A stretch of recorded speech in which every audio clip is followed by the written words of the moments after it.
Muchas gracias. Thank you so much for coming to the last event of FLACC 2020, the 7th Annual Festival of Latin American Contemporary Choreographers. We welcome you all to our 9th and final Miercoles del Grito, presenting international resistant, queer, and hybrid choreographers of the Latinx diaspora. With so many people being displaced due to environmental catastrophes, socio-political injustice, illness, and unemployment right now, we offer our deepest gratitude for your presence and attention at this time.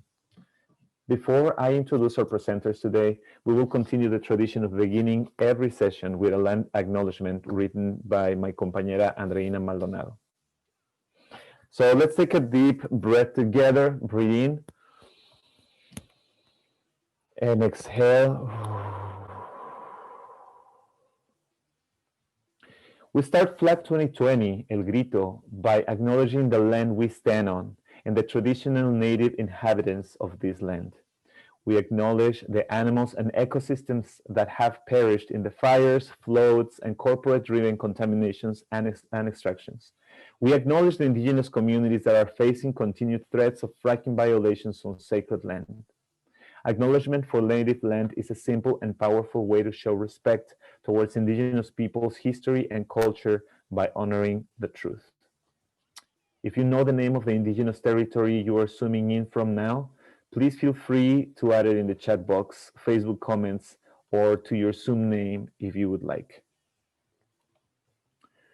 FLACC as an organization is based in Yelamu, what we know now as San Francisco, California, the ancestral and occupied unceded territory of the Ohlone Ramaytush people. We pay respect to the elders, both past and present, to the communities and the youth that are living and thriving today. We extend our solidarity to those risking their lives working in unsafe conditions and to those fighting for systemic transformation. We call for the closure of every immigration detainment center, and we stand for Black lives today and always. We recognize that the African diaspora and Black dances are at the root of our dance community, and that the work we do collectively every day, we stand with Black artists and continue to fight anti-Blackness and systemic oppression. We acknowledge that these problems fall at the root of an unbalanced structure under patriarchy and capitalism, where women and nature experience the most exploitation. FLACC continued to speak for social justice on our platforms, forming alliances within our communities to restore a strong community against oppression through our dance practices and discourse. Muchísimas gracias.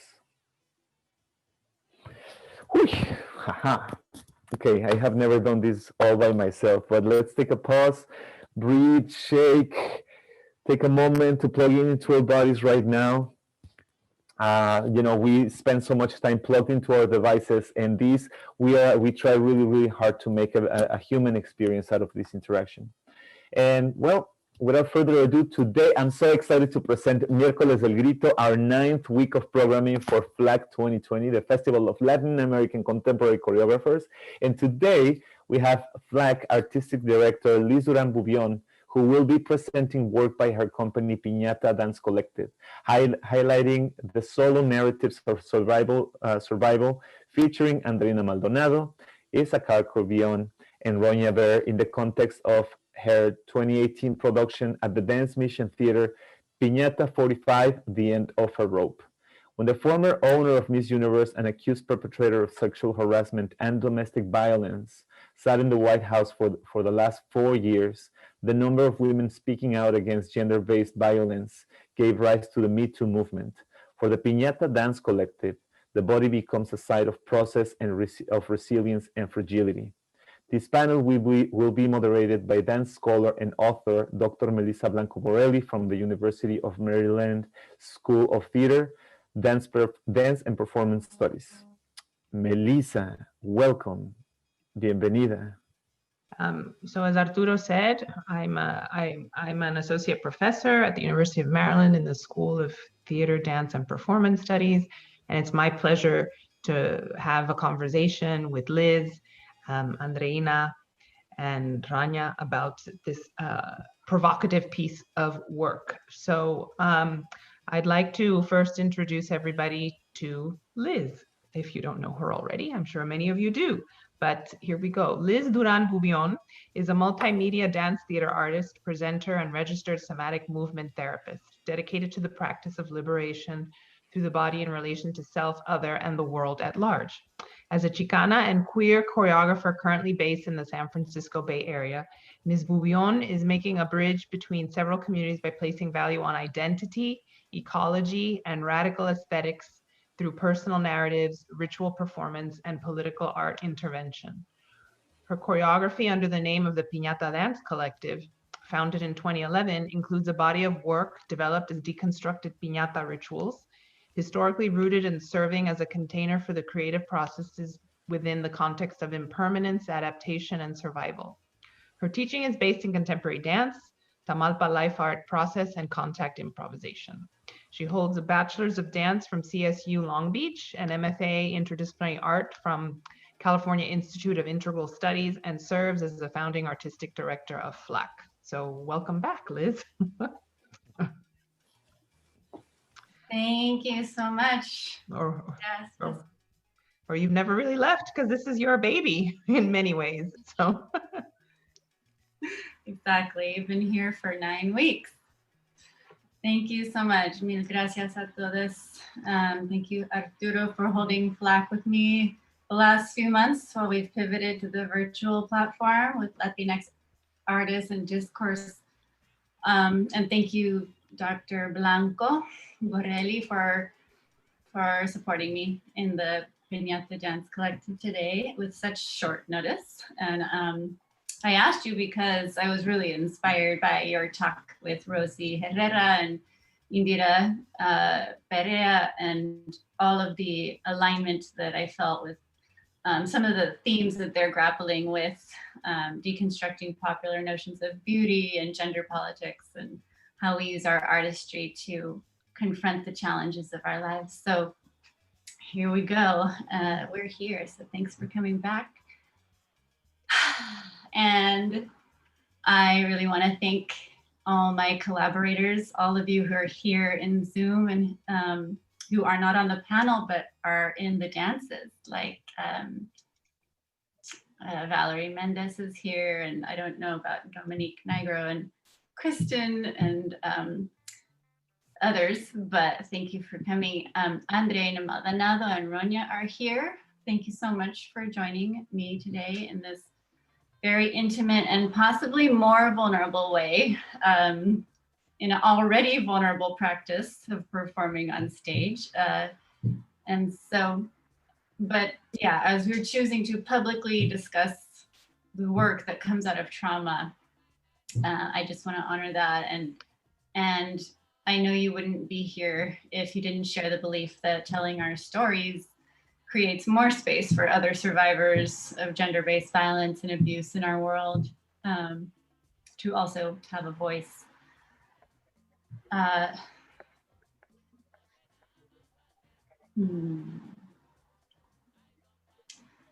knowing that my art serves us as survivors, I hope that this kind of exposure, which is very challenging for me because I really struggle with public speaking, but I have faith that this aspect of our artistry can also serve us in some way.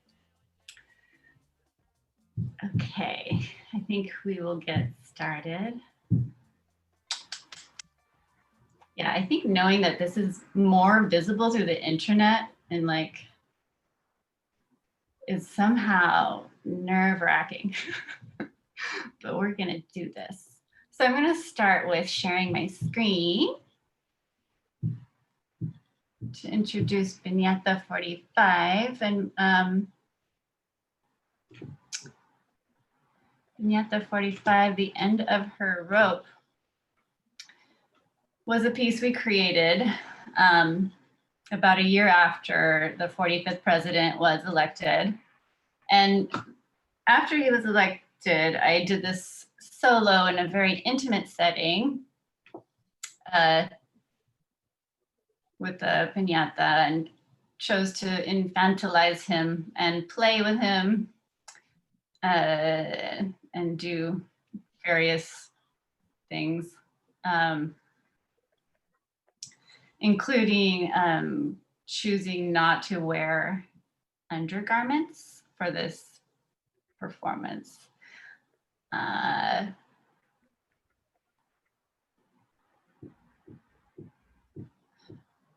This was after we all heard his Pussy Gate audio conversation that he had with Billy Bush. And basically after all of that came out, and Trump was elected, most of us were pretty traumatized. And I think we've had an incredible movement emerge in the Me Too movement, but also among artists to create work. This is just a small snippet. And the music is Brycey Mitchell, who's also here in the Zoom.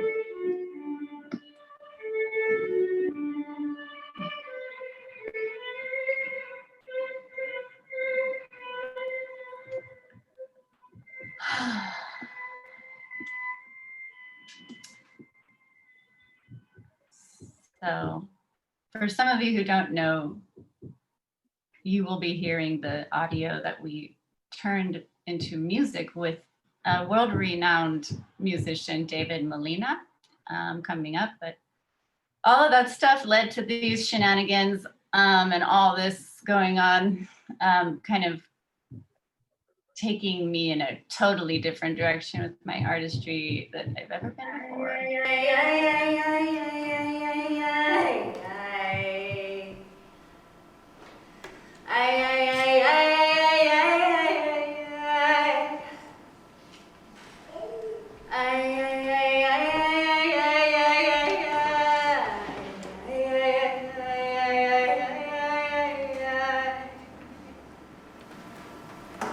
The audience raped me in 1993. Since then, I've had a rather complicated relationship with the audience. He approached me after the show. I wasn't wearing this. I had on an orange t-shirt, baggy pants, and bare feet. He gave me a psychic reading of my movement.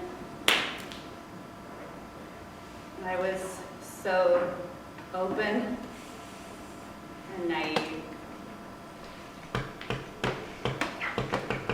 He was old enough to be my father, with a big pot belly and a big smile.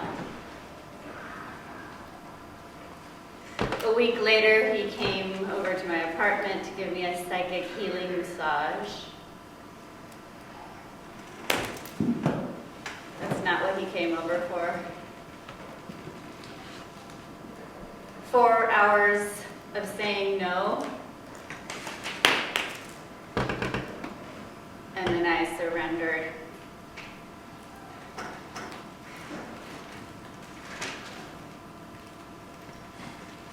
The police said that I consented.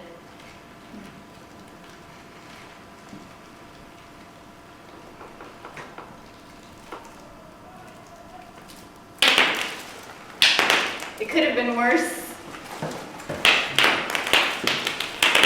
Like with my friend Jane, who was brutally raped on 3 separate occasions during her lifetime. Once in an elevator, once on the way to her car in a parking lot.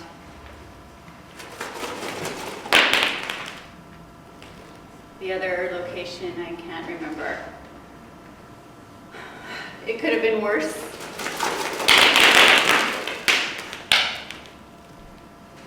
Like with my friend Jane in high school, who got too drunk at a party and passed out while 4 boys stood in line to have their way with her.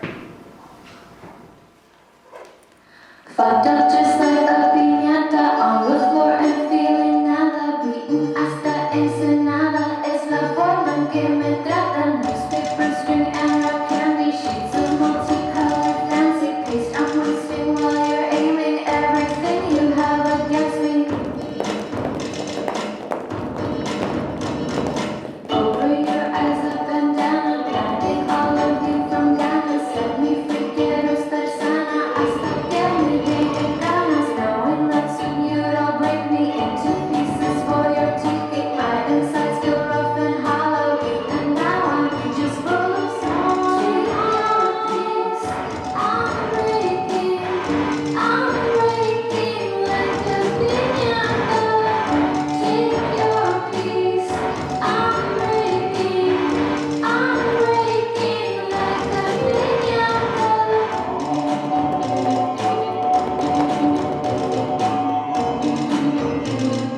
this is just more footage, but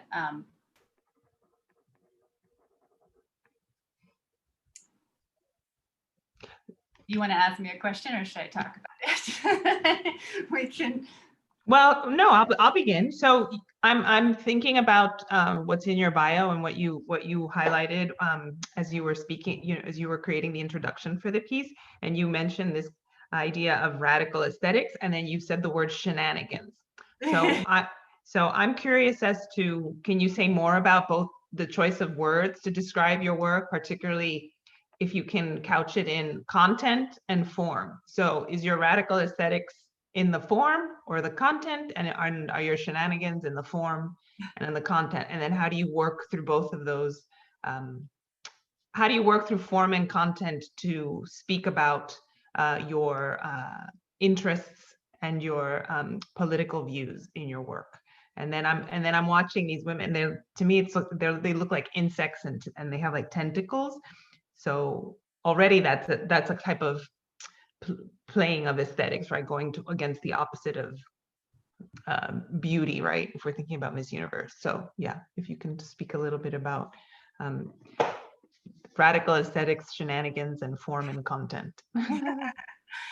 Sure. Yeah, so the Pussy Fleet was formed, and we created this sort of team, a drill team of grabbing back and confronting sexuality on stage. That's us, always in this process. Let me see, I want to see everybody. There we go. How do I want to frame this? I think that election took my work into a totally new place. I have never actually, I've always tried to sort of neutralize my gender, or, well, not my, no, I've done specifically feminine work or feminist work, but I think that I've so I took a burlesque class with a friend, and I also took a bungee class because I wanted to learn how to fly and be a piñata, which is this theme that kind of has been holding my work for a while. Shenanigans. We were basically having a lot of fun on stage, playing with these sort of values that our president seems to have around the commodification of women and power over women. Owning Miss Universe was one of the things that led us to create this Miss Universe reverse piece, which you're going to see later. Radical aesthetics, meaning all movement is dance. We can use any kind of prop we want and do performance in public spaces or on stage or alternative spaces. I mean, that's a pretty broad word, radical, but to take on political issues, things that are political and that are personal. So I remember going into our rehearsals and being like, I want to work on confronting my inner slut shamer. So I went and did that burlesque class, the inner victim blamer. I want to confront those things in me so that I can, grow. And so I guess, I don't know if I'm answering everything, but I would say that my work was really different. Well, in other contexts. You're helping me to generate further questions. So for example, there is a commitment to femme aesthetics, right? So you are still sitting within the aesthetic of the femme, right? With the heels and like long hair and cisgender female sexuality, right? Cisgender female body. So then I'm wondering how you're playing with the femme, but then making the femme radical, and you're hinting towards it in the sense of that you're always trying to question and question yourself and question the patriarchal notions that a lot of women absorb, right? And then we're trying to move against and rail against, but we also negotiate with those things, right? Because there's nothing necessarily wrong with being femme, or right, but then within a greater ideological framework, right? It's always women's bodies that are violated, policed, objectified, right? So I'm curious how you're dealing with these not contradictions, but negotiating through these rich spaces of identity, and then how you're thinking about it choreographically. Well, I think that my goal is to have access to all of it. And because I felt very,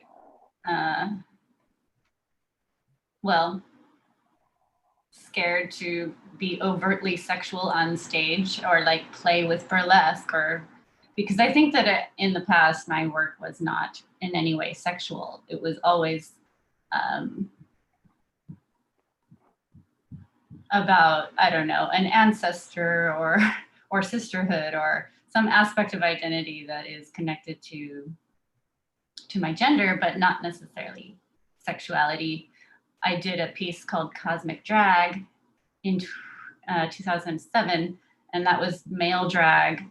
But yeah, I had never, and whatever, I have played with all kinds of costumes, and then also neutralized and tried to be androgynous with my movement. But I think with my movement in this piece, that was what has changed. That was kind of like where my growing edge was. And I don't know if I'm really answering your question, but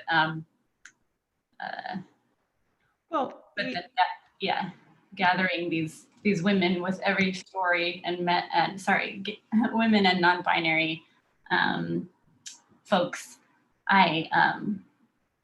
Everybody had their own stories that they were bringing post-election. Well, I like how you use the verb, the gerund, gathering, right? And I'm thinking of the moment where you're you're sharing a particular narrative about gender-based violence, about your friend and about you. It's a very vulnerable moment, but while you're doing that, right, while the text is alluding to these horrific violent acts, you're dropping candy, right? And so and then afterwards, there's a moment where you come back and you're on the floor and you kind of roll and squat over the candy. You start gathering the candy the way you're saying you're gathering your dancers. So I'm drawn to this idea of the piñata, not just as a topic or object, but also, if we think of the piñata, right? It's something that brings joy because it's colorful, and then it promises sweets, indulgence, but in order to get to that promise, right, to indulge in its pleasures, we literally have to violently break it apart and destroy it, like you were destroying the effigy of 45. So while I do see the aesthetic of the piñata quite literally in your piece through the costuming, but can you speak about this idea of having this container that has something sweet and that you have to violently destroy it in order to get to it? And so I'm wondering how you think through the piñata as a type of brand for you, or as a type of choreographic strategy, or as a type of aesthetic object. Yeah, I love that, how you just framed it all. Yes, I have been doing piñata deconstructions since 2011, when I did a piece about my family and the domestic violence in my lineage. My grandmother and my grandfather abused my grandmother. And it's not something we talk about in our family, but it was there. And so that whole piece was Maculavia's birds, and I just had this one section where I went out into nature and smashed a piñata, and feathers came out, and we had all these discussions about the violent nature of this ritual, to bring out the goodies from within. And then eventually I made more work and founded the company name, because I discovered that this ritual originally came from China.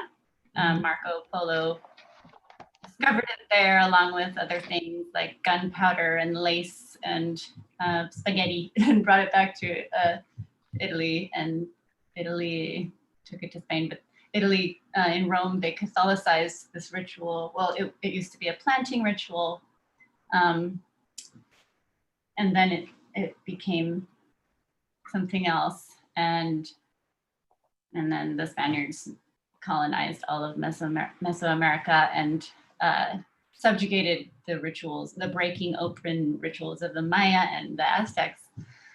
And so I saw it as like a mixed race entity, and due to colonization and genocide, but also the joy and this, this prayerful ritual that keeps being reappropriated over and over again and changed.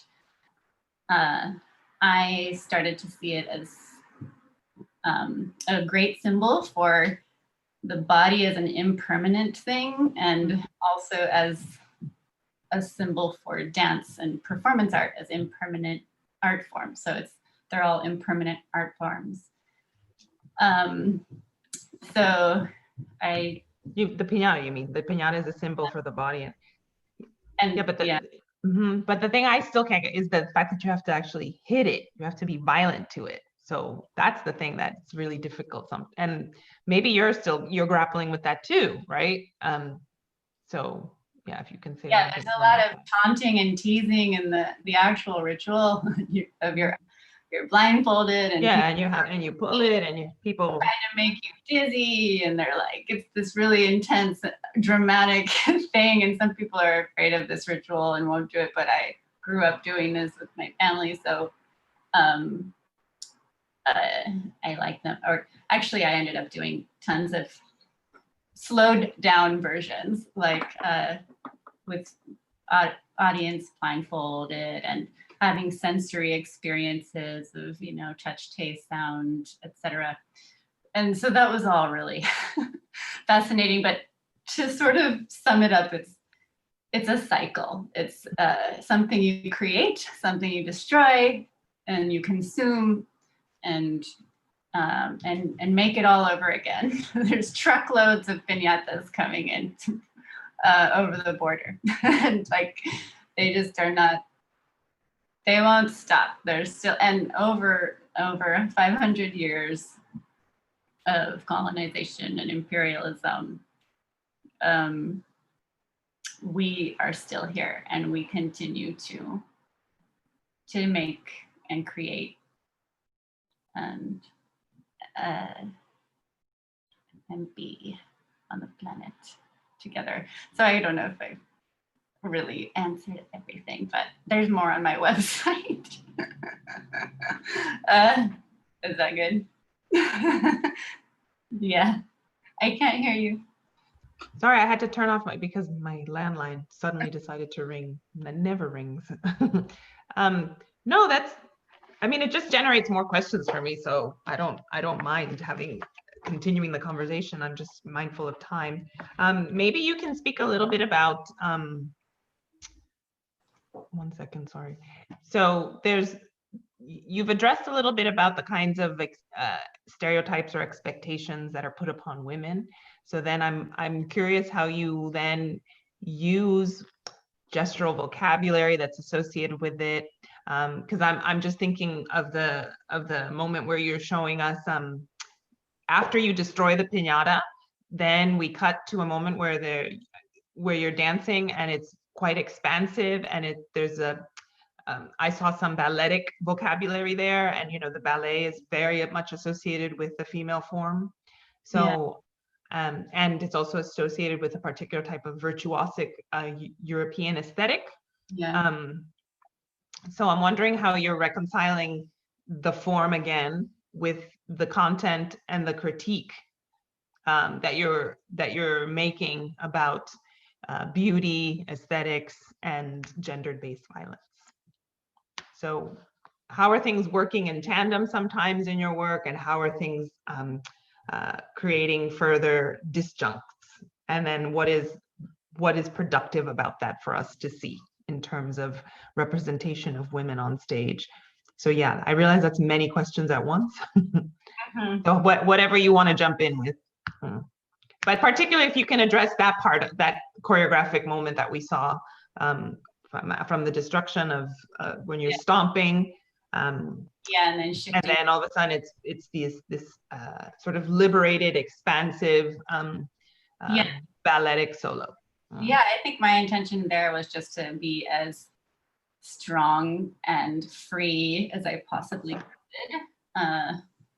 And that was I didn't have one rehearsal. I just went in there with a plan and bracing and did it. And it was about 20 minutes long or something.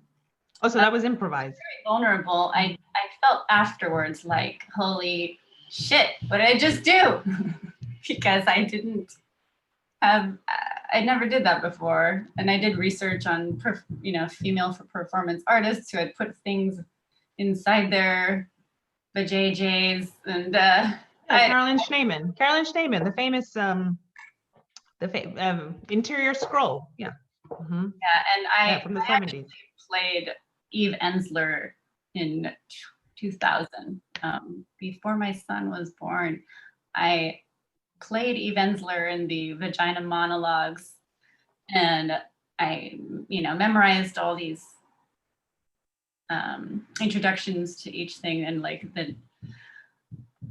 that piece stretched me at that time too. And I'll just say, you're going to see more work in a minute, but my collaborators are super inspiring. And I'm looking at Andreina right now, because Andreina is I think in her mid-20s when she started working with me, and she's taking on all this stuff that I would never have done in my 20s. I would never have put on whatever platform shoes and acted all sexy and weird and Gen Z is something else, I will say. I'm serious. Gen Z plays no games. I have a lot of respect for Gen Z. I'm a huge TikTok fan, and I know they're all on Gen Z. So, yeah. So yeah, there's and I remember that experience kind of opening my mind and trying to demystify our bodies and take the power back and have agency around what we do. But yeah, it is vulnerable. I'm not sure I would do it again. And if I did, it would have to be the right setting. I think I will say, yeah, setting is important. Rania and I had a conversation about this, and they said that it was really great to do this on the Dance Mission Theater stage because of the lineage of women and feminist artwork that is on that stage for the last, 30 years or something. And that was the right place for this work. And that really mattered. So I think there was something there in that solo that left me feeling really exposed. I don't think I needed to feel as, literally exposed, of course, but without a supportive after show process. A talk back, you mean? Because what I'm thinking is something if you were to I would like to bring Andreina and Rania into the conversation now. So if you were to, everything we create as creative people can always be recreated or retooled and reworked. So I'm wondering what this conclusion that you've drawn about feeling vulnerable and you're not sure you would do it again. I'm wondering how that can inform a new iteration of that piece, but you don't necessarily have to answer, because I know that you can't just answer what you would do next. You have to kind of be in the studio and play. But I think, I think what I really enjoy about listening to you talk about your work and performing in your own work is that the thinking through and then thinking again of, I felt like this, I'm not sure I was comfortable, maybe I need to now reconsider this. And so you're kind of modeling for us what one does in the studio, right? What dancers and choreographers do when they experiment and try and see. So could Andreina and Ronya come into the conversation and then we can contextualize their solos? Yes. Hi, everybody. Sorry, I had some technical difficulties. Buenas tardes. Buenas tardes a todas y a todos, a todes. Gracias por estar aquí. Thank you for being here. I would love to. Hi, Andreina. Yeah, you can hear me now, right? Yeah, yes. Yeah. I think in this moment of time, I am ready to not only continue diving into this piece in particular and unpacking more the experiences of what I think my mentors, like Liz and even Ronya, because I met through the Piñata Dance Collective. So yes, and as the generation, the newest, I think we're beginning to unpack that for ourselves. And if we serve as supporters for the process and for ourselves to discover so many more levels of being and experiencing this female body, then yes, I am incredibly honored to be part of that process. And with performing arts, yes. And I think Ronya wants to, or we should see Ronya's piece, right?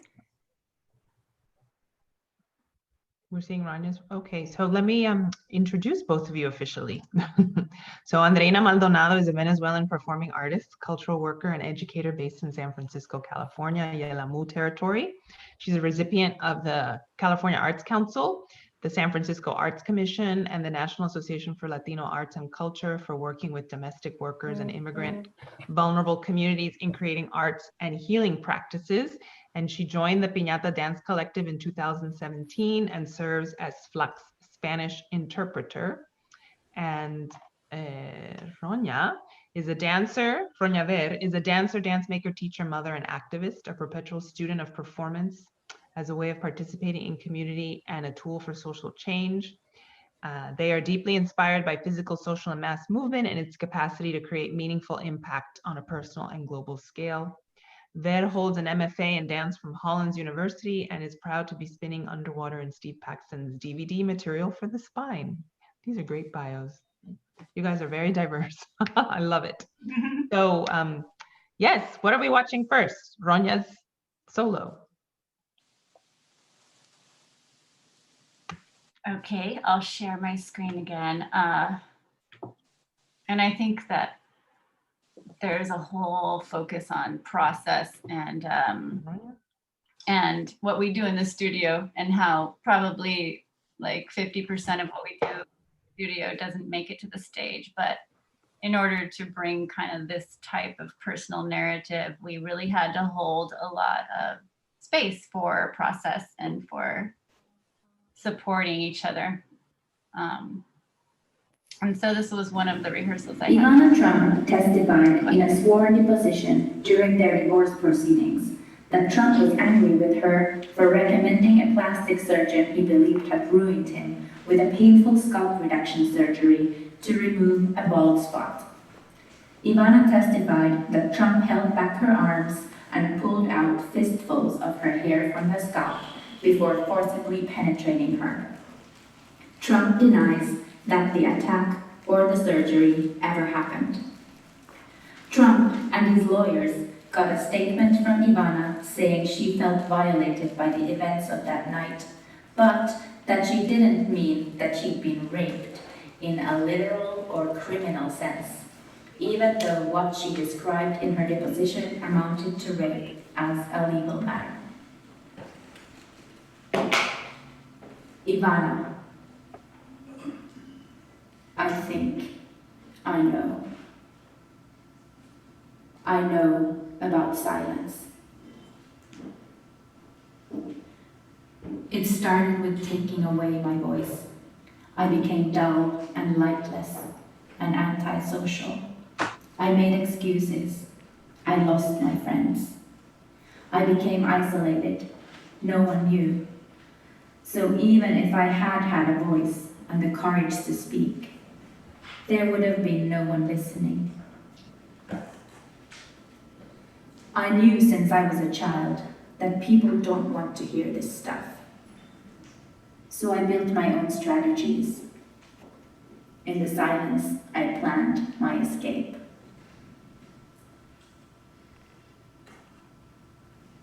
The police came with lights and sirens. He let go of my throat. Maybe I had screamed for help. Maybe people had seen from the windows overlooking the railway bridge. The police came out of their car. He said we were just arguing. I said nothing. They asked if I was all right. I said nothing. They asked us to make up. They would have taken him away if I said something. I could have slept in peace that night, or at least until they let him go. How could I risk his anger if I said something? They produced a sunflower from somewhere and told him to give it to me. They drove away.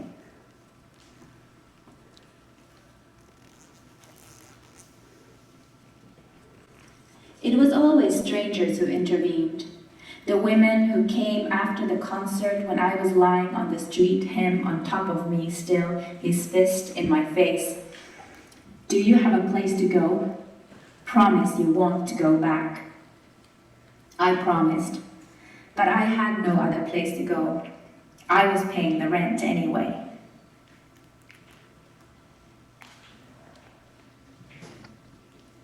Why? Why didn't you leave? But I did, many times. Where could I go?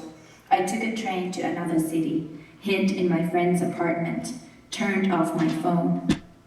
97 missed calls per hour, my message inbox full of words of love, insults, threats. I caused all this. Whore. It worked. I was 500 miles away. He showed up at my door in the middle of the night. So romantic, they said. He could kill me, I thought.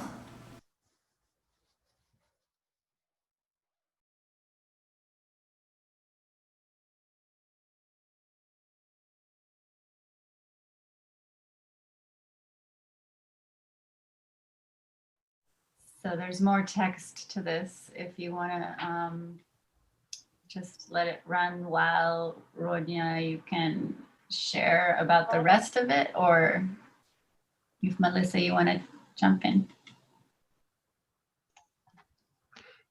Thank you.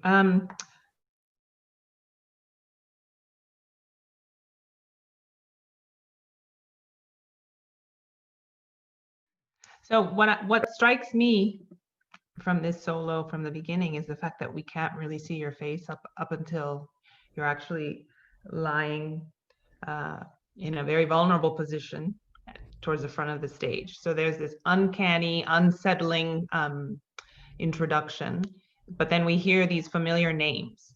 So we're kind of, okay, what's the story about? And then then there's this assumption that Rania, dancing body, dancing woman without the face we can see. And then we're listening to the story about Ivana Trump. So yes, can you talk about the uncanny and the unsettling nature of this piece and why perhaps that was the emotive or aesthetic choice that you made? Yes, there is, this piece is a lot about silence and having a voice, being visible, being invisible, and about something that, at least in my country and probably elsewhere too, is a very common occurrence for female bodied people, or femmes, and at the same time it's most often hidden behind closed doors. So so there's this kind of a veil that I'm creating with the hair, which is also was inspired by the way that Ivana Trump styled her hair, very big. She had really big hair in the pictures, I think in the 80s. And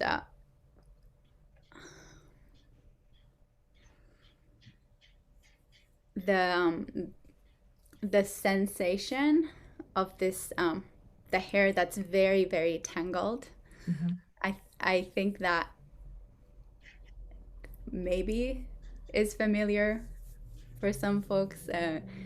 So even though I'm on the screen or I'm far away in the stage, that just the feeling of pulling the tangled hair and how that feels. I'm trying to communicate something that doesn't necessarily have vocabulary to it, but to find expressions that are relatable, if that makes sense. So and I think the uncanny comes from it being very familiar, but also kind of strange. So when you say expressions, do you mean facial expressions or corporeal expressions? Because what I find powerful in the fact that we can't see your face is because the face is a sign of identity, right? It makes us, it defines who we are. It differentiates us from everybody else. Our faces are very unique. So the fact that we can't see your face up until the end, up until the middle where you're lying down, even then we can't really see it because you're upside down. So you're not giving us literally the full frontal. And then at the end, you have to work really hard for us to even see it, right? I think that, the way I read that is that you're allowing people to insert themselves into perhaps an understanding of the narrative, or to create some sort of relationality between you, the storyteller, you, the dancer. So so I meant corporeal expressions, not facial expressions, but the way that the body is expressed, and the way that maybe the thoughts or the sensations or feelings or emotions, how I shape them in my body,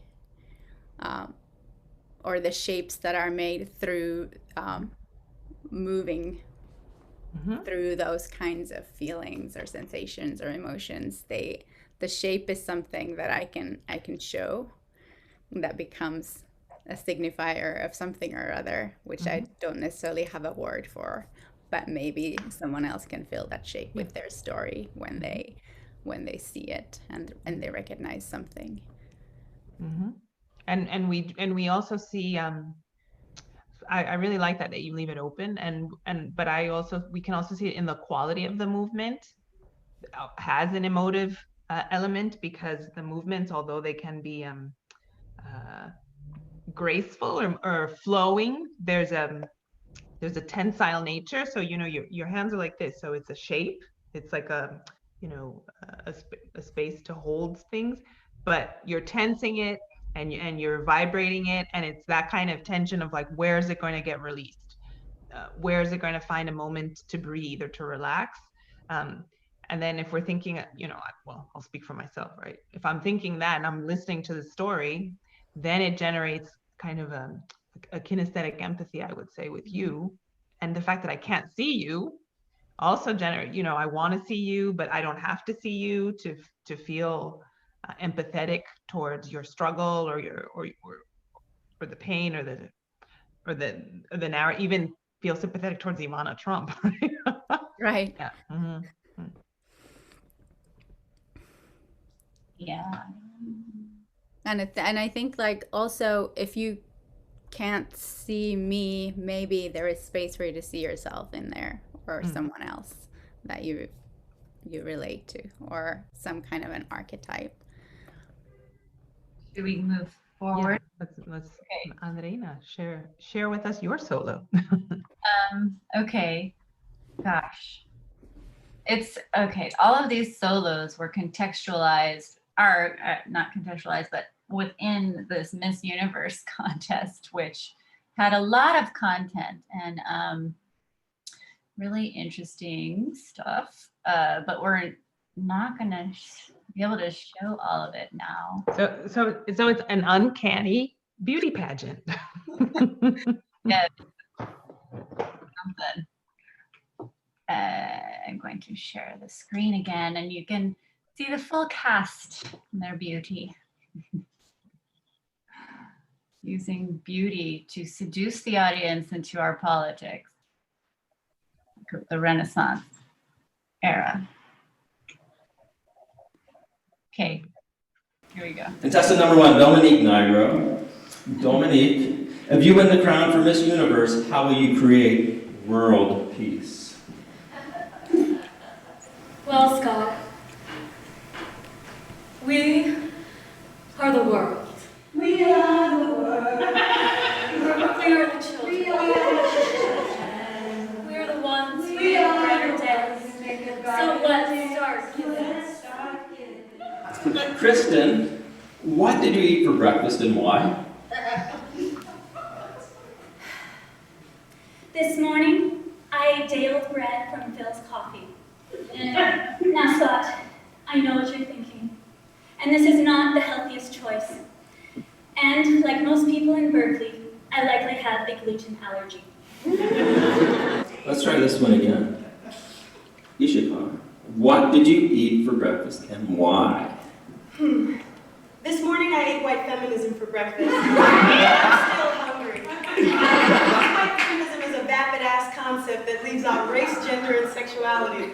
The truth is, if you're white, femme, and rich, you're more likely to win this contest. And anyway, whiteness is to blame for most fatal insecurities, including body dysmorphic disorder, eating disorders, and death underneath the scalpel.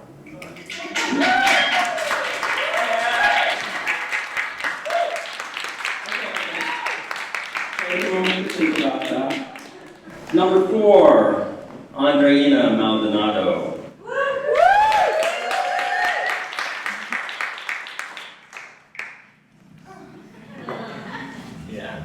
Andreina, do you think that Miss Universe should be required to speak English? Gracias, Scott. Buenas noches a todos.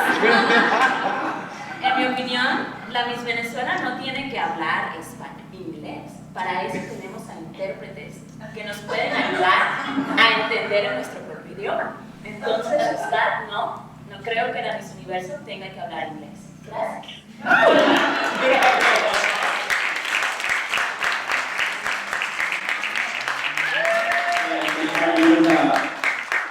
Contestant number 5, Liz Duran-Bouillon.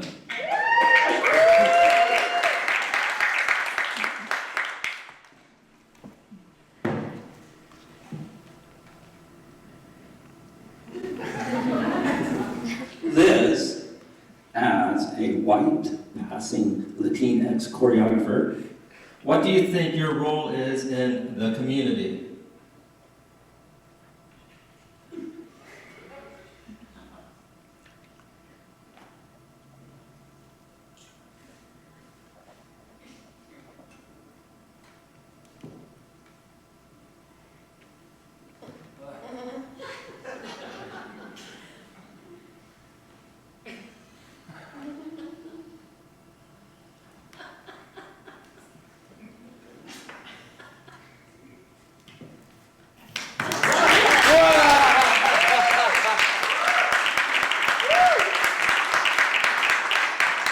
Nothing says it better than modern dance. And now for our final contestant, Ronya Bear. Ronya, a lot of women have issues with their body image. If there was something you could change about your appearance, what would it be? Well, Scott, when I had a girl child, I realized I don't want to pass any of that shit on to her. And I had no time to go to therapy, so I just had to snap out of it. And you know what? I love everything about my body. Look at this. These wrinkles get deeper every time I smile or laugh. So each happiness in my life is right here on my face. Can you see this? It's like it's the softest part in the body. If you ever get a chance to snuggle with maybe like an 80-year-old and just cuddle in their underarms legs.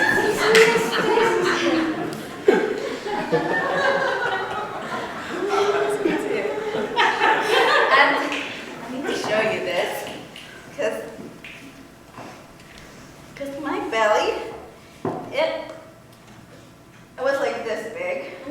I couldn't see my feet, and there was a whole person in there, and the skin just stretched like all the way up there, and then it went right back.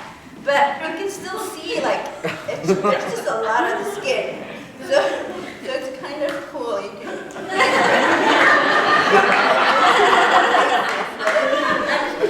Like if you go lower down here. Here's a scar. That's a C-section scar. You know what they call that? They call that a failed home birth. You know what I say? Sometimes a successful home birth can be a C-section. I'm alive, baby's alive. Yay. All good.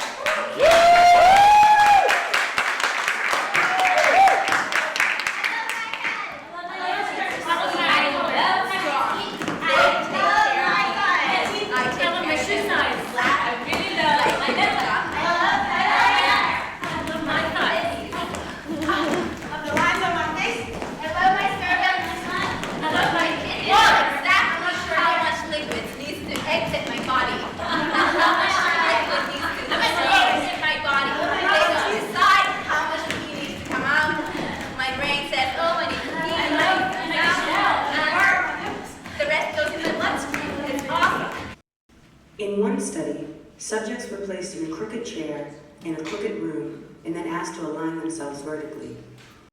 I'm going to play this section from Ishikar, who can't be here today, but contributed greatly to the piece around racialized body dysmorphic disorder and her work on this. I'll just say that I directed her having never had performed before. You can't hear me? Or Now it's better. Yeah. Okay. So Ishikar had never performed before, and we met through contact improvisation. So she's a mover, but getting to this point was all process, but she's a brilliant mind and brought this children's story that she had written to kind of rewrite a body image scenario. But we're not going to hear all of it, but we'll start with this and you can. In one study, subjects were placed in a crooked chair in a crooked room and then asked to align themselves vertically.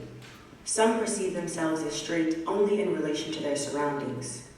Some were tilted by as much as 35 degrees and report that they were perfectly straight, simply because they were aligned with images that were equally tilted. When we confront race and gender stereotypes, Black women are standing in a crooked room and they have to figure out which way is up. Bombarded with warped images of their humanity, some Black women have to tilt and bend themselves to fit the distortion.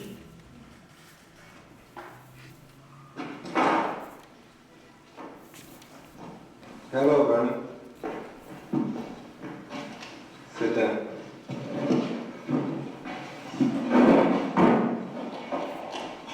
Show me a white doll. Now show me a colored doll.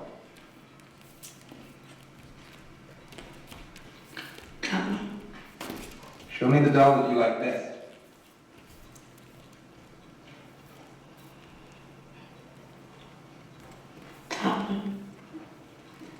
And which doll is most like you?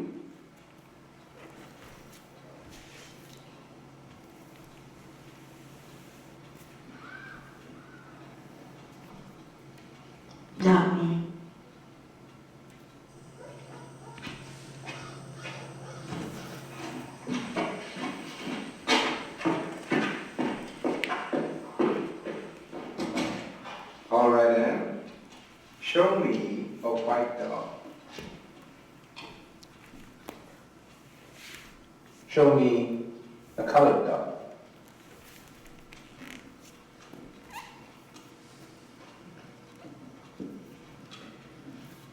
Show me the doll that has a nice color.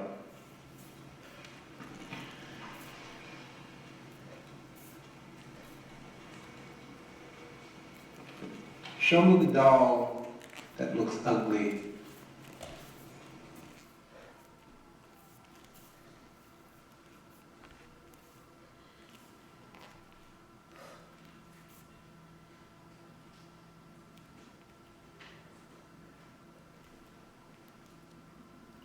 Once upon a time, there was a girl named Zinzi who thought she had steel wool for hair, a bridge for a nose, and 2 boats for lips.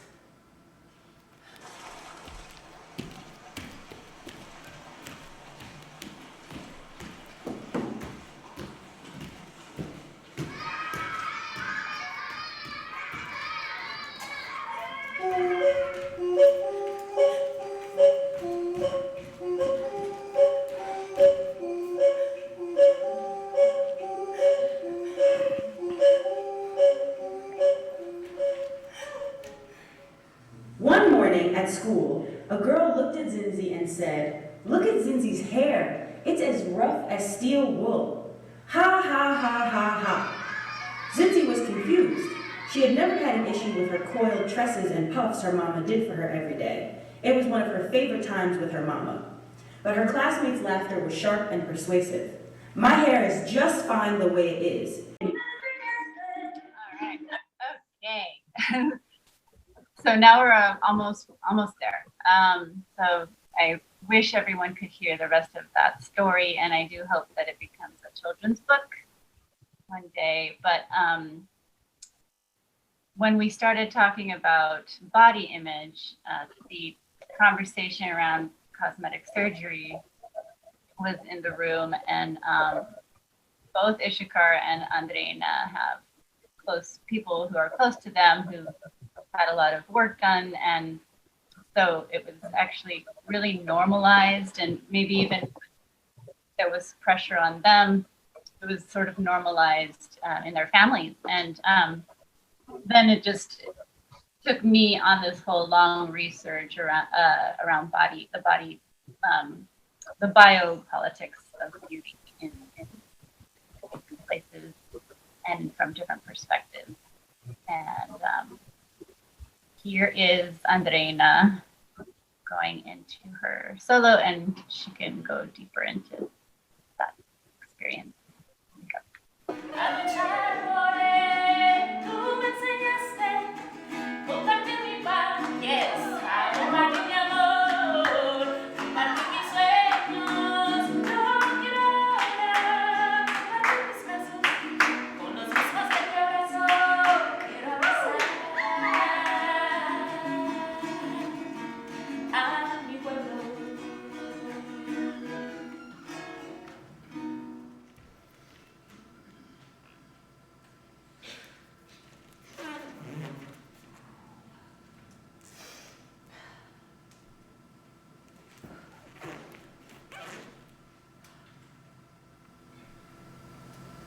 In the 1940s, there was a beauty pageant held in the capital of Venezuela, Caracas, where 2 contestants participated, Oli Clemente and Yolanda Leal.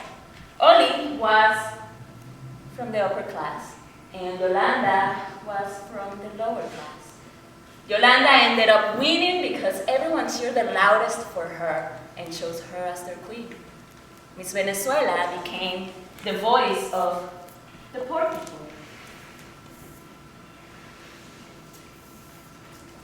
Yo soy democracia. ¡Viva Venezuela, carajo! ¡Viva la reina de los pobres!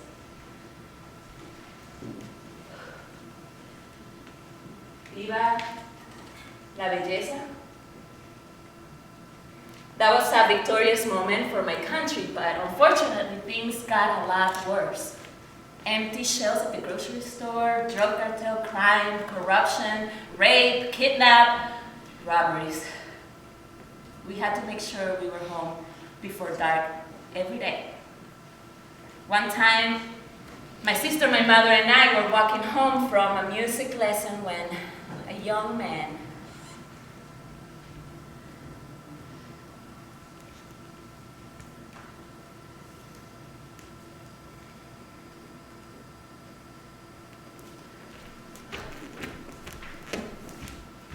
One of my happiest memories as a young girl was watching the Miss Venezuela with my family. We would sit around the TV, eating arepas and feeling the warm breeze of sunset and the crickets off to the distance. It was a safe place. Every young girl wishes to become Miss Venezuela at least once in her life. The preoccupation with physical beauty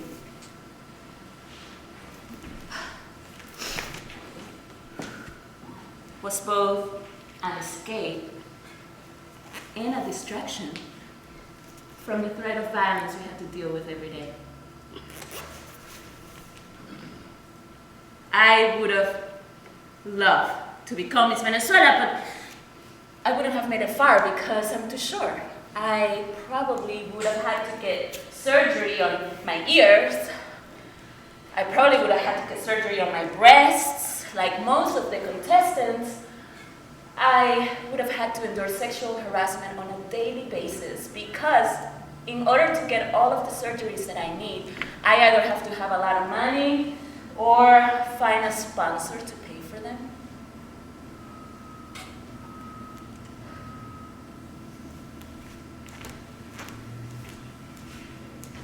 And the risk of surgery is also high. Due to malpractice and poor medical conditions, women and teens are at high risk of toxicity, scarification, blindness, and even death while on the operating table.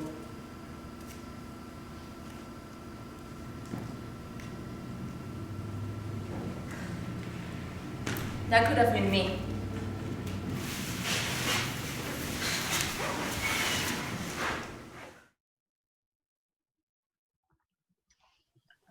This is the duet that follows with music, but I turned the volume down, and this is Dominique Nigro, and this is a piece called Cut that just was the sort of nonverbal development of the concept. Take it away, Melissa. So Andreina, can you, I'm struck by the theatrical component, well, the whole piece is dance theater, but the whole Piñata piece is dance theater, but particularly yours, because you're, from many of the ones we've seen, there's been audio voice, but your voice is live. So I'm curious about the relationship between text, voice, and body, particularly in your creative process. So can you speak a little bit more on how you integrated the movement vocabulary and the gestures, whether to match them to the text, to have them play against the text. So can you talk about that relationship between text, voice, and body, and the different types of choices you were making as you were structuring your piece? Sí, gracias, Melissa. Thank you, Melissa. I was hoping to do this portion in Spanish. Bien, simply the English speakers would have to go to the lower bar and choose the globe image and just click on English. That way my family can hear in Spanish, which means a lot to me. My question was just translated? Okay. No, yes, so I okay, all right, yeah. Ya, entonces la pregunta fue de cómo utilizo e incluyo el texto y las voces y el lenguaje corporal en la pieza, porque en comparación a las otras, pues la voz era ahí, ¿no? En vivo. Y antes de comenzar, gracias a Liz por el espacio, gracias Melissa, gracias a Ranja y Yaya que está interpretando, y Arturo también por todo el trabajo y el esfuerzo, y a todas las personas que están aquí, de verdad. Muchas gracias, significa mucho. Pues nosotros tuvimos un proceso muy largo cuando decidimos hacer la pieza, que fue después de ver un collage en la pared de muchas mujeres con sus de rey, con sus coronas y con mucha alegría y mucho logro. Ahí fue el momento que inspiró esta idea de crear un monólogo basado pues en toda la investigación que Liz había hecho y estaba haciendo en ese momento acerca de la cirugía plástica, y pues mi experiencia viniendo de una sociedad en Venezuela en donde la cirugía plástica, el concepto de la belleza ha sido pues un tema por décadas, viniendo, como aprendimos en el video, desde los 1940, representando la democracia. Entonces, el proceso fue bastante grande, bastante largo. Escribimos, lloramos, nos reímos juntas, utilizamos ciertos movimientos corporales que en su momento se convirtieron, ayudaban en su momento al guión, que fue, pues todo comenzó porque escribí un ensayo, escribí mi propia experiencia en papel.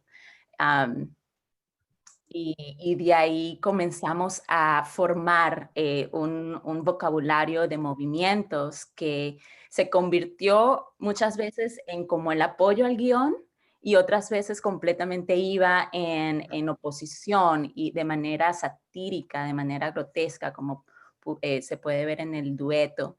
Entonces, escogimos ciertos movimientos de las manos como representación de cosas que tienes tangible, y crear ese sentimiento de inocencia en algunas cosas y de de corrupción en otras, porque hay tema de corrupción en la pieza. También utilizamos pues la caja metálica, ¿no? Que tiene mucho instrumento, y la semana pasada aprendí de Violeta Luna cómo los instrumentos juegan muchos papeles, ¿no? En la pieza, y esa caja sirvió como un refugio en algunos momentos, algo muy cómodo, el televisor, comiendo arepas, y de repente se convertía también en algo muy riesgoso, como la mesa donde te operas y vas por ese proceso. Entonces, así fue un poco como combinamos todos esos elementos entre uno. Sí.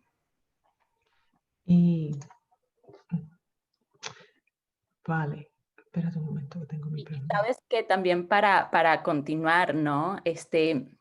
Yo quiero decir algo que es muy importante para mi experiencia con esta pieza, porque la realidad es que la mujer venezolana, este concepto de belleza, ¿no?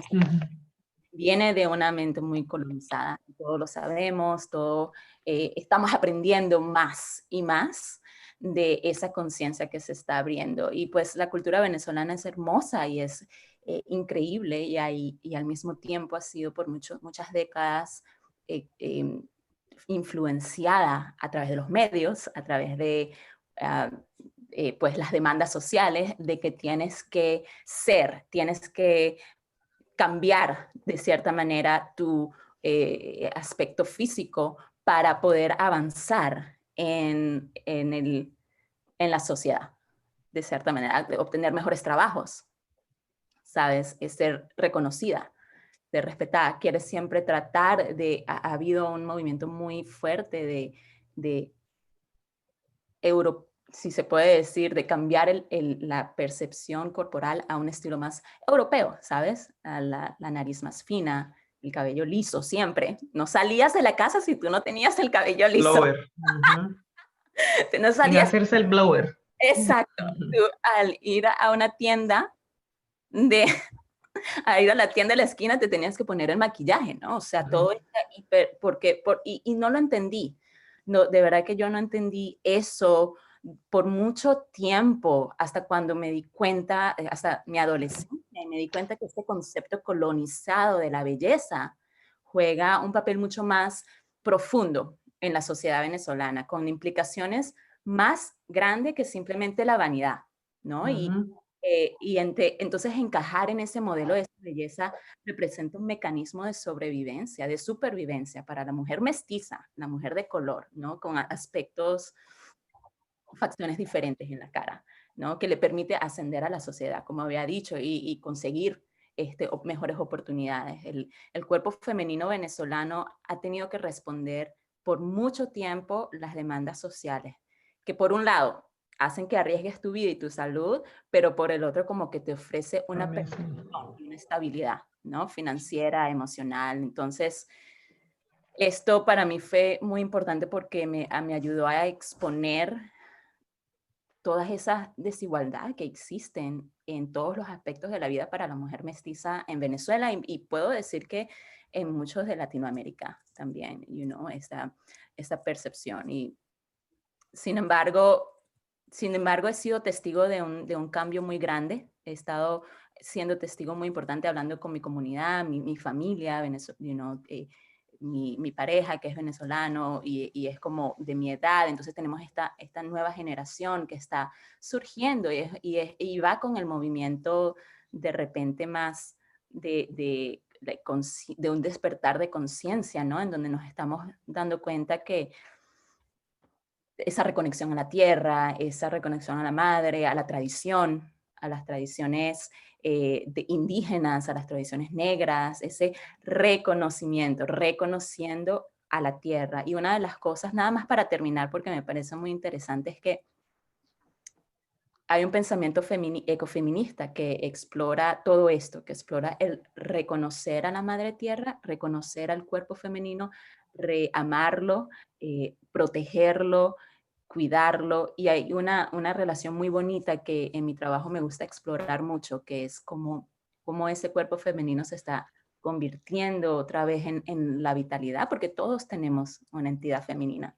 Entonces, cómo cuidarlo, cómo reconocerlo en todos los seres humanos, creo que va muy a la par con el cuidado a la tierra y toda esa conciencia, ese despertar que estamos viendo ahorita en nuestra sociedad global.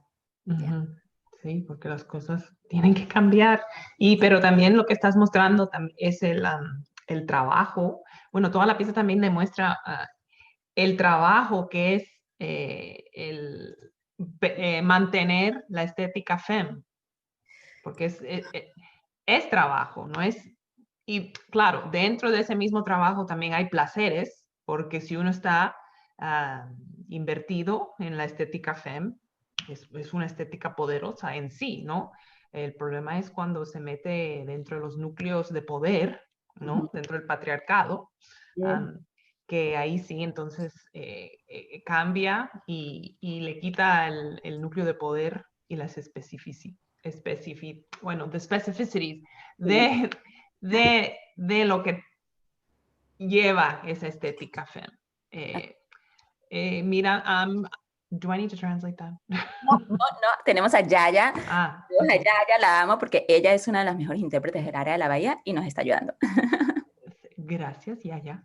So I'm just looking at time. So I don't know if we want to start opening it up for questions from our wonderfully patient and alert audience that has been with us now for the last hour and a half. So please feel free to put questions here in the chat or in the Facebook. So wait, let me go to Facebook. And then in the meantime, well, actually, I actually can't talk and click at the same time. It's so weird with Zoom. I really. And I a little backstory. Oh yeah, go right ahead. We were delivering flyers around the mission or something. Andre and I went to this restaurant for some food, and I can't remember the name of that restaurant. We were getting empanadas, and we went into the bathroom, and there was this just the wallpaper was covered with all of the Miss Universes, and Miss Universi, is that a word? So yeah, that got us talking about how Miss Venezuela, or in Venezuela, it was this huge thing. Like people gather. You should talk about that, like how you and your family like really spent time with it, and it was part of the culture that you came from. And I don't know. I mean, I guess it was in mine, but not so much because of this element of survival, like this history of like, you know, in the 1940s. I think they voted for her because she was poor, and her component or her competitor was rich and came from the upper class, and it was this demonstration of democracy, which also was new at that moment. So there was so much connected to this beauty and the status and her representing. Absolutamente. I'm gonna speak in Spanish now. Sí. Absolutamente, sí, absolutamente. En la cultura venezolana, latinoamericana, suramericana diría yo, siempre hemos tenido una relación muy profunda con este concepto de la belleza. Y no es interesante porque cuando crecí, las mujeres no se victimizan. O sea, bueno, de paso que tienes tantos factores, ¿no? Que tienes que salir para adelante, tienes que lograrlo como sea. Y esto sí se volvió una herramienta. Esto es una herramienta para muchas mujeres. Y, sí, en Colombia es le dicen que narcoestético, que empezó desde los 80s, ¿no? Las mujeres pobres se arreglaban o buscaban el narcotraficante que le pagaba para que se parecieran a las chicas de porn, porque los narcotraficantes miraban mucho la pornografía americana. Entonces era como una cosa rara ahí, que quiero que tengas esto, pero entonces mezclado igual con el gusto masculino heterosexual colombiano de narcotraficante, que ya no era necesariamente la blanca rubia, era algo ahí raro entre lo colombiano, la estética femenina colombiana y la estética pornográfica americana. En fin. Así es, así es. Y ciertamente, históricamente, representa más, bueno, a través de la investigación nos dimos cuenta que en Venezuela el primer concurso de belleza, que para personas que tal vez no sepan de esta cultura del Miss, ¿no? Venezuela ha sido uno de las entidades más competitivas del Miss Venezuela. Y pues bueno, hay toda una historia ahí, ¿no? Pero lo que nunca supe es que empezó mucho antes de lo que comentas, Melissa, empezó desde una reafirmación de democracia, ¿no? Porque como Liz, el primer concurso de Venezuela fue porque la gente, el pueblo, votó por la reina más pobre. Entonces fue como un símbolo de voz, ¿no? De nosotros estamos de poder popular. Entonces me puedo imaginar que a través de la historia se convirtió más y más en un ícono de nosotros, y comenzó a transformarse, porque como dices, la corrupción, la política entró en Venezuela como entra en todas. Y requiere ciertos elementos. Exacto. Y bueno, y empieza a reformar toda esa percepción de como nosotros, y dígame, yo como creciendo viendo eso fue impactante viéndolo desde ahora, y siento, pero para cambiar la energía siento que está cambiando, en realidad, siento, para ponerlo más positivo la cosa, siento que sí hay un renacer de lo que es la belleza, you know? Y espero, yo sé que va a tomar un tiempo, es una transformación larga, Pero vamos especialmente con esta idea global de la imagen indígena, la mujer, el feminismo bonito de raíz, de corazón, de tierra. Espero que esa transformación va a ocurrir en su tiempo, y sin juzgar a nadie. Todo el mundo toma sus decisiones, todo el mundo puede hacer con su vida lo que quiera. Lo que me interesa es el significado a nivel social, ¿no? Sí, porque la pregunta es, ¿qué significaría lo fem sin la mirada patriarcal? Exactamente. Yes. Yeah. Yeah. Wow. Yeah. What does fem mean without the patriarchal gaze, right? And I'm just going to plug a new book, but not by me, by a wonderful scholar. Her name is Jillian Hernandez, and she has a book called The Aesthetics of Excess. The Art and Politics of Black and Latina Embodiment. I've seen her give a talk on the material in her book, and I just started to read it, and it's wonderful. And she's looking at the ways in which young Black and Latina girls actually over aestheticize themselves. Well, they hyper aestheticize. They create excess as a way to claim space and assert agency, and yeah. So that's something to consider as well, because right, I always say like a real feminist would applaud another woman who decides to have plastic surgery. Mm-hmm. Yes, I agree with that statement. Yeah. It's like, hey, right? Because if she finds it's empowering for her, all great. Yeah. Questions. Seeing here. Oh yeah, then Trump was fat shaming Alicia Machado. Yes. Yeah. Yeah, well, takes one to know one, right? It's not like he's the epitome of an Olympian swimmer. I swear. I could share something that we did just going back into the rehearsal process that feels significant in terms of disrupting the way that we're being looked at, and also just disrupting patriarchy in general. We had a ritual in the beginning of rehearsals where everyone who wanted did solos, eyes closed, and the other movers were supporting the solos physically or just being in the space. And there was something about that, just being there, seeing each other, being seen and supporting each other, that already disrupts that paradigm of the female and the aesthetic and how we're supposed to relate to each other. So I feel like that as a kind of a basis, or like the floor that we're standing on is our supporting each other, and that the way that the work was able to grow from that kind of mutual support was really something that shifted.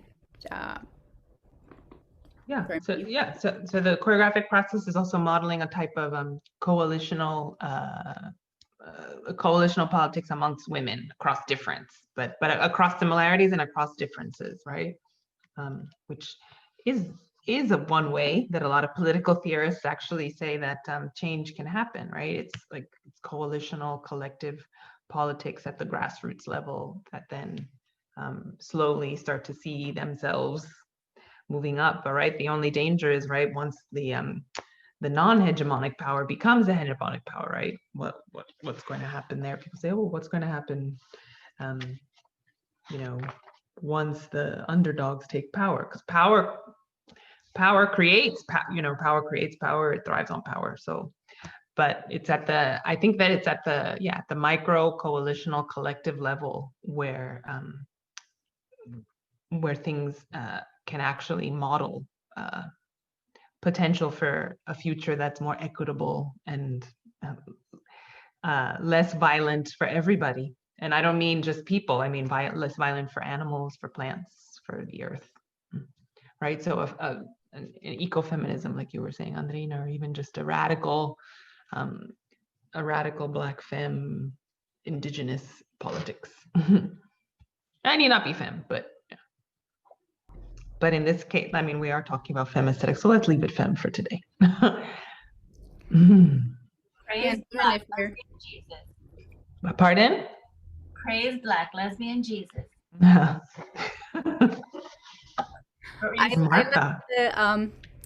I like that we come together to respond to the 45th president and the things that are coming out of his mouth, and one of our responses is to ignore him and create these places where we can express joy and express mutual support and listen to each other and see each other, and that feels like a powerful response as well. Yeah, and before we show our last little piece here, I don't think we can really dive into the subject, but I really wanted to talk about our process more, like what happened in the things that Ronya is bringing up. And I think you have talked about your process. Well, like, I guess so. I guess. Yeah. I would say there's this conversation around using therapeutic processes or to generate material, or okay, now I'm all over the place, but basically to not cross these lines, these boundaries of therapy in these creative processes to create work. And for me, they're very blended. And so it has to be a certain type of dancer or performer who wants to work with me, and to undergo those processes to create that sort of supportive space together, and to actually use the process as a transformative thing, rather than this is to create something for the stage, but to actually stretch ourselves and grow and shift and move things that haven't been moved before, and to use the psychokinetic imagery process of movement, drawing, and writing to then unearth the subconscious or unconscious realms that normally wouldn't come to the surface. And my mentor, who was here earlier, is not here anymore. Daria Halpern from the Tumulpa Life Art Process would have a lot to say about that, but so I'm just kind of doing a. Yeah, you were speaking, I feel like, isn't that what you said when you were creating your solo, Andreina, with Liz? Like everything you said to contextualize Andreina's solo is exactly just what now you would describe. Yeah. And I think I mean, just the title of your dance company, right? It's not a company, it's a collective. That already indicates a certain type of politics. And then, we see when you show that image of 4 women on the floor working together, that already indicates a type of process that you actually take the time to sit together, and you specifically pick women to write, dance, think, talk together. Mm-hmm. Yeah.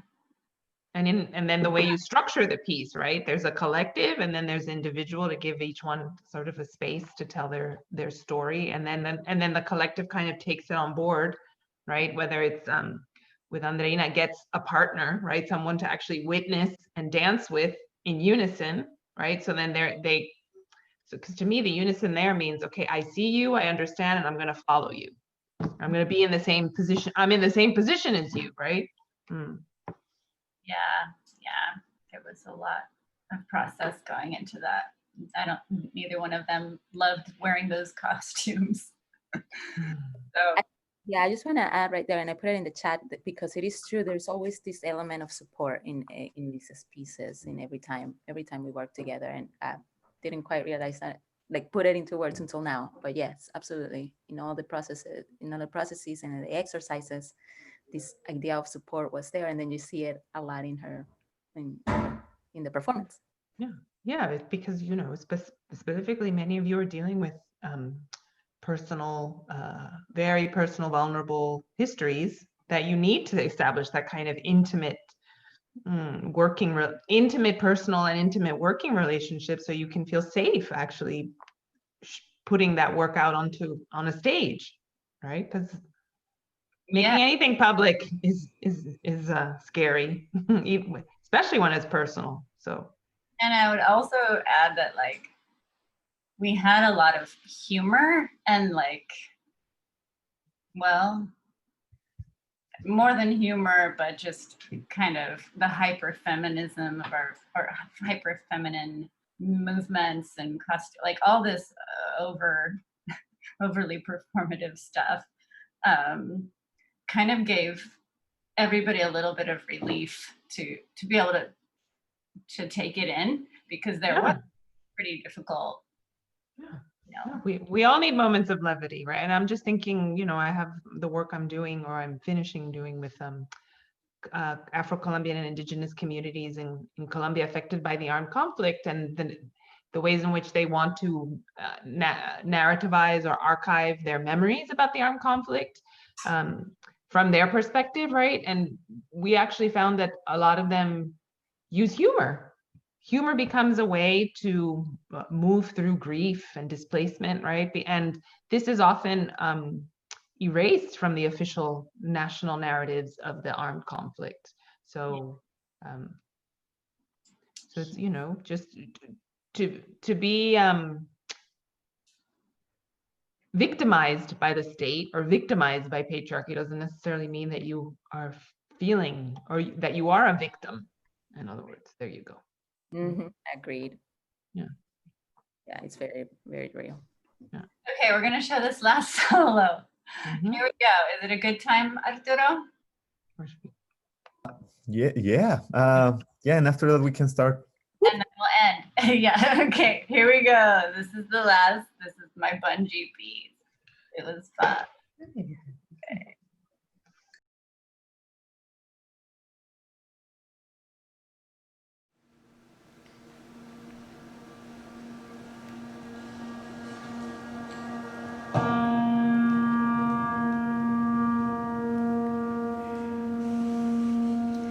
Yo soy ella, quien perdona y olvida.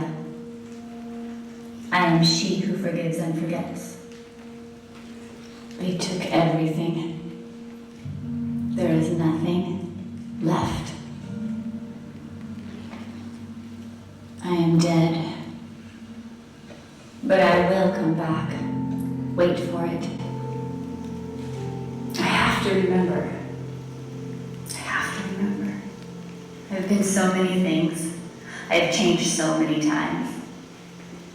Before the Spaniards came, los Aztecas made me into a clay pot filled with prayers, ofrendas to Huitzilopochtli, the sun god. Then I was a hummingbird on the left. They believed that the souls of dead warriors turned into La Chupa Rosa.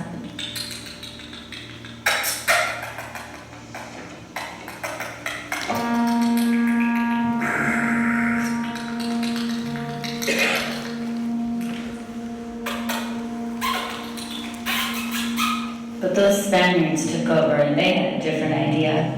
They turned me into 7 deadly sins: wrath, greed, envy, lust, sloth, pride, and gluttony. Then they'd smash me open and scramble to the ground, fighting for the dulces they picked out. It made no sense. I remember now. I remember everything. I liked it better on my birthday. Remember the burro and the caballito, la mariposa, and all the animals? I remember all the stars, las estrellas, and todos los colores. I remember El Mickey Mouse, the Little Mermaid, Exploradora, SpongeBob, Pokemon, ¿qué más? It's all coming back to me now. What? I didn't know it was my birthday. Wow. Really? It's my birthday. I have to get ready.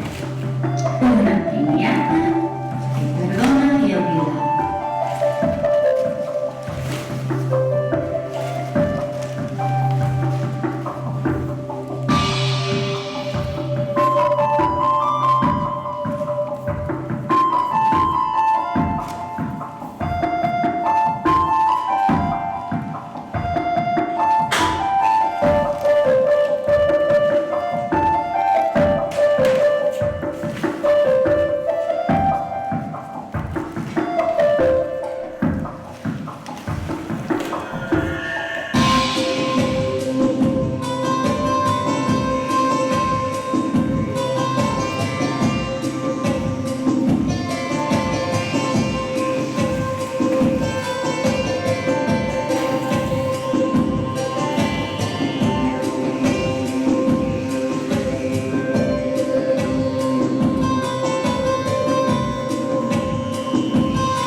And fun. Play. Play is the other thing we need to do more.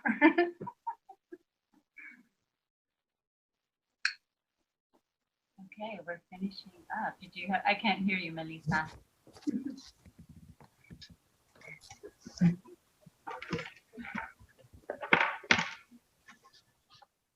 How long did it take you to learn all that bungee jumping acrobatics? I went down to LA and did like a weekend workshop with this woman who teaches grounded bungee. And then I did like a few rehearsals with guys at Dance Mission, and had Zoe Klein and Sonia to no, I'm forgetting her last name, help me.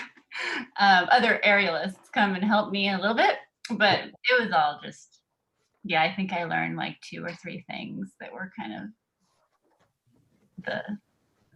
the technical side, and the rest of it was just playing around with the sensation and physics of it. Why did that feel like a conclusion for you? Why does it feel like what? Why did it feel like the conclusion of the piece for you, that moment? Well, it actually wasn't. The first half that we saw with the Don't Grab and Ronya's piece around domestic violence was the first half of the show. And the second half of the show opened with this Piñata piece. Okay, all And, right. So why was it there? I don't know why it was there. I think we struggled with technical issues or something, you know, costume changes or something, like, where are we gonna put this? That's where it ended up, because we had actually throughout the Miss Universe and all the solos, there was chunks of choreography that had no text and no narrative and was all dance. And so it ended with this ceremony, or not, well, it was like a memorial, because we projected a lot of we projected things from the internet about women who were deceased from cosmetic surgery, or women who and some were actually winners of the Miss Universe, and then there was a Leonor Bargal who was raped before winning Miss World, and she now is this activist in touring the country.